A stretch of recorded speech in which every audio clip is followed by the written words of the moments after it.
जय भीम. आज अजितदादा पवार यांचे निधन झाले.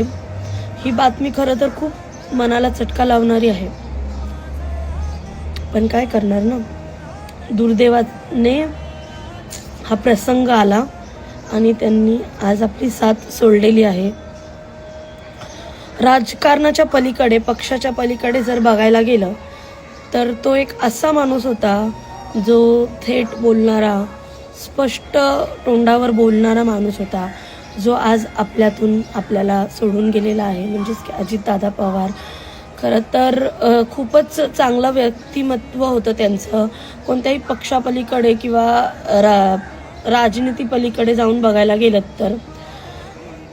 तर मी एवढंच बोलेल की अजितदादा पवार यांच्या आत्म्याला शांती लाभे, हेच ईश्वर चरणी प्रार्थना करेल मी आता. ओम शांती.